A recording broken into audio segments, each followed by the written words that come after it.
T20 உலகக்கோப்பை போட்டியில் toss வென்ற பாகிஸ்தான் அணி இந்தியாவை பேட்டிங் செய்ய பணித்திருக்கிறது. அதன்படி இந்தியா முதலில் பேட்டிங் செய்ய தீர்மானித்திருக்கிறது. இந்த போட்டிக்கு முன்னதாக இரு அணி வீரர்களும் கைகுலுக்கவில்லை என்பது குறிப்பிடத்தக்கது. இந்தியா பாகிஸ்தான் வீரர்கள் இந்த போட்டியில் கைகுலுக்கவில்லை.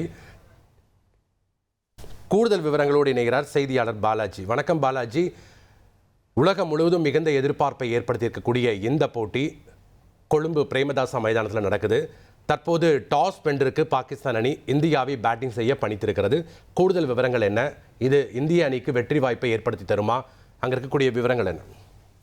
சர்வதேச கிரிக்கெட் போட்டிகள்ல ஒரு எல் கிளாசிக்கோ போட்டியா கருதப்படும் இந்தியா பாகிஸ்தான் போட்டி கொழும்பு பிரேமதாசா மைதானத்துல இன்னும் சற்று நேரத்துல சரியா பார்த்தோம்னா 7 மணிக்கு தொடங்க இருக்கு.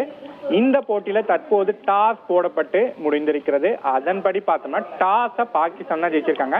டாஸை ஜெயிச்ச பாகிஸ்தான் கேப்டன் சல்மான் ஆகா பந்து வீச்ச தேர்வு செஞ்சிருக்காரு. இதன்படி இந்தியா முதல்ல பேட்டிங் செய்ய போகுது.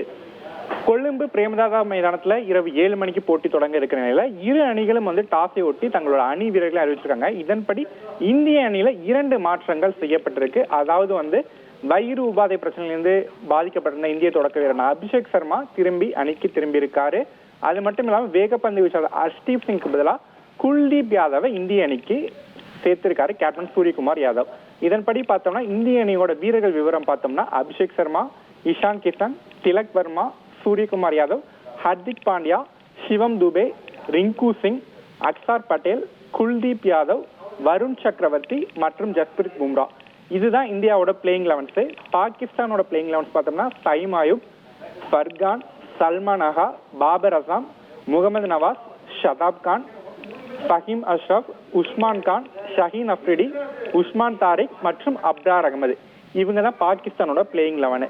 இந்த போட்டியை பார்த்தோம்னா இரு நாட்டு ரசிகர்களுக்கு மத்தியில மிகுந்த எதிர்பார்ப்பை ஏற்படுத்தியிருக்கு. குறிப்பா கடந்த ஆசிய கோப்பை தொடர்லேருந்து பாகிஸ்தான் வீரர்களுக்கு இந்திய அணி வீரர்கள் கை குலுக்கிறது இல்ல. அதாவது பகல்காம் தாக்குதல் நடந்துச்சு. பகல்காம் தாக்குதலுக்கு பாகிஸ்தானை சேர்ந்த பயங்கரவாதிகள் காரணம்னு இந்தியா தொடர்ந்து குற்றச்சாட்டி வர நிலையில அப்போதைக்கு அந்த 3 போட்டிலையும் இந்திய வீரர்கள் பாகிஸ்தானோட கை குலுக்கல. இத்தகைய சூழல அந்த கை குலுக்கல் நோ ஹேண்ட்ஷேக் நடைமுறை இந்த தொடர்லையும் தொடருது.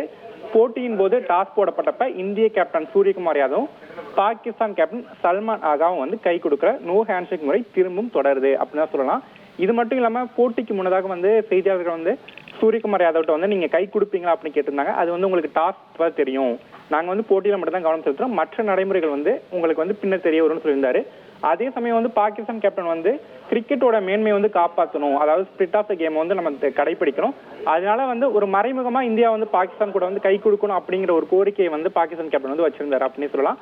ஆனாலும் அதை இந்தியா புறக்கணிக்கிற வகையில இந்திய கேப்டன் பாகிஸ்தான் கேப்டனுக்கு கை கொடுக்கல. இரவு 7 மணிக்கு போட்டி தொடங்க இருக்கிற சூழல்ல போட்டிக்காக இந்தியா ஜெயிக்கணும் அப்படின்னா இந்தியா முழுவதும் பல்வேறு நகரங்கள்ல ரசிகர்கள் பல்வேறு கோவில்கள்ல முக்கிய இடங்கள்ல சிறப்பு வழிபாடு சிறப்பு பூஜைகளையும் ஈடுபட்டாங்க. இது மட்டும் இல்லாம கொழும்பு பிரேமதாச மைதானத்துல ரசிகர்கள் இரு நாட்டு ரசிகர்களும் அதிக அளவுல குவிஞ்சிருக்காங்க. அதாவது இந்தியாவுக்கும் பாகிஸ்தானுக்கும் பொதுவான இடத்துலதான் சமீப காலமா போட்டிகள் நடைபெற்று வருது. அப்படி கொழும்புல நடந்தாலும் கொழும்புலையும் இந்திய ரசிகர்களும் சரி பாகிஸ்தான் ரசிகர்களும் சரி அதிக அளவு திரண்டு இருக்காங்க. இந்த போட்டி ஒரு முக்கியமான ஒரு எதிர்பார்ப்பு ரசிகர்கள் மத்தியில் பார்க்கப்படுது. ஏற்கனவே பார்த்தோம்னா நடப்பு T20 உலகக்கோப்பை தொடர்ல 2 அணிகளும் தலா 2 வெற்றிகளை பதிவு செஞ்சிருக்காங்க. இந்த போட்டியில வெற்றி பெற அணி 3வது வெற்றி, அதாவது ஹாட்ரிக் வெற்றியை வசப்படுத்தி சூப்பர் 8 சுற்றுக்கும் தகுதி பெறுவதற்கான வாய்ப்பு இருக்கு. அதனாலையும் இந்த போட்டி மேல ஒரு எதிர்பார்ப்பு ஏற்பட்டு இருக்கு. இது மட்டும் இல்லாம இந்த போட்டியில இரு அணிகளுக்கான பலம் பார்த்தோம்னா இந்திய அணிக்கு ஓபனர் அபிஷேக் சர்மா திரும்பி இருக்காரு அணிக்கு. அவருக்கு வயிறு பிரச்சனை இருந்தது, தற்போது அது சீராகி அவர் மீண்டும் அணிக்கு திரும்பி இருக்காரு. அதனால இந்தியாவோட ஓப்பனிங் லைனப் ரொம்ப ஸ்ட்ராங்கா மாறி இருக்குன்னு சொல்லலாம். அது மட்டும் இல்லாம ஒரு எக்ஸ்ட்ரா ஸ்பின்னரையும் இந்திய அணி இன்றைய போட்டியில களமிறக்கிருக்காங்க. ஹர்ஷ்தீப் சிங்க்கு பதிலாக குல்தீப் யாதவ் இந்திய கேப்டன் சூரியகுமார் யாதவ் கொண்டு வந்திருக்காரு. இதுவும் இந்திய அணிக்கு ஒரு முக்கிய இதா பார்க்கப்படுது. அதே சமயத்துல பாகிஸ்தான் அணியிலையும் தரமான பவுலர்கள் இருக்காங்க. அதாவது குறிப்பா அவங்களோட ஸ்பின்னரான உஸ்மான் தாரிக் அவர் ஒரு அன்ஆர்த்தடாக்ஸ் ஸ்டைல வித்தியாசமான முறையில பந்து வீசுறாரு. அது வந்து இந்த உலகக்கோப்பையில் வந்து ஒரு சர்ச்சையும் ஏற்படுத்தியிருக்கு. அவர் வந்து பந்தை வந்து வீசல, த்ரோ பண்றாருங்கிற மாதிரி குற்றச்சாட்டுகள் முன்வைக்கப்பட்டாலும் அவர் வந்து விதிகளின்படி வீசுறாருன்னா அவங்க கேப்டன் வந்து அவரை டிஃபெண்ட் பண்ணியிருந்தாரு. அவர் வந்து ஒரு முக்கிய தாக்கத்தை இந்த போட்டியில் ஏற்படுத்தலாம் அப்படிங்கிற ஒரு இதுவும் வந்து கணிக்கப்படுது. இரு அணி கேப்டன்களும் வந்து கை குலுக்காதும் வந்து ஒரு மிகப்பெரிய ஒரு நிகழ்வாகவும் மாறி இருக்கு. இத்தகைய சூழல் இரவு 7 மணிக்கு இன்னும் சற்று நேரத்தில் போட்டி தொடங்க இருக்கிறதா 2 ரசிகர்கள் மத்தியிலையும் வந்து எதிர்பார்ப்பு ரொம்ப எகிரி இருக்கு. பாலாஜி, டாஸ் வென்ற பாகிஸ்தான் அணி பந்து வீச்சை தீர்மானித்திருக்காங்க. ஒருவேளை இந்த கொழும்பு பிரேமதாசா மைதானத்தினுடைய பிட்ச் எப்படி இருக்கும்? ஒருவேளை இது பந்து வீச்சுக்கு சாதகமாக இருக்குமா? பிச்சுடைய நிலவரம் எப்படி? எவ்வளோ டார்கெட் அவங்க சேஸ் பண்ணுறதுக்கான வாய்ப்பு இருக்குது? ஆவரேஜ் ஸ்கோர் எவ்வளோ வரலாம்? நிச்சயமாக கொழும்பு பிரேமதாச மைதானம் பார்த்தோம்னா அது வந்து ஒரு ஸ்பின் ஃப்ரெண்ட்லி பிரிட்ஜ் அப்படின்னு தான் சொல்லுவாங்க. அதாவது சுழற்பந்து வீச்சுக்கு சாதகமான ஒரு மைதானம். போட்டிக்கு முன்னதான் வந்து மைதானத்துல கொழும்புல வந்து மழை பெய்யும் அப்படின்னு கணிக்கப்பட்டிருச்சு. இருந்தாலும் போட்டி நடைபெறும் நாள இன்று வந்து அந்த கணிப்பு வந்து வாபஸ் பெறப்பட்டது அப்படின்னு சொல்லலாம். மழை பெய்வதற்கு வாய்ப்பு இல்லை, திட்டமிட்டபடி போட்டி வந்து முழுமையா நடைபெறும் அப்படிங்கிற ஒரு தகவலும் நமக்கு கிடைச்சிருக்கு. பிச்சை பொறுத்தளவுக்கு பார்த்தோம்னா ஒரு 170 to 180 அந்த அளவுக்கு அடிக்கிற ஒரு ஆவரேஜ். ஒரு ரொம்ப அதிகமாகவும் அடிக்க முடியாது, ரொம்ப கம்மியாக அடிக்க முடியாது. ஒரு ஆவரேஜ், ஒரு சரிசமமான வாய்ப்பு, இரு அணிகளுக்கும் சமமான வாய்ப்பு வழங்குற ஒரு பிச்சை தான் இது பார்க்கப்படுது. ஒரு 170 ஒரு 180 அடிக்கிறது வந்து ஒரு கொழும்பு பிரேமதாச மைதானத்தில் ஒரு வின்னிங் ஸ்கோராகவும் நம்ம பார்க்கலாம். ஏன்னா வந்து முதல்ல வந்து பாகிஸ்தான் வந்து என்ன நம்பிக்கையில சேஸ் பண்ணலாம் அப்படின்னு சூஸ் பண்ணியிருப்பாங்கன்னா பேட்டிங் வந்து பிற்பாதியில வந்து பேட்டிங் வந்து பிச் வந்து சாதகமாக மாறும் அப்படிங்கிற ஒரு நம்பிக்கை அவங்க சேஸ் பண்ணியிருக்கலாம். ஆனா வந்து கொழும்பு வந்து ஓரளவுக்கு பார்த்தோம்னா விக்கெட் வந்து கொஞ்சம் ஒரு மீடியமான ஒரு ஆவரேஜான ஒரு மந்தமான ஒரு ஆடுகளம் தான் இருக்கும்.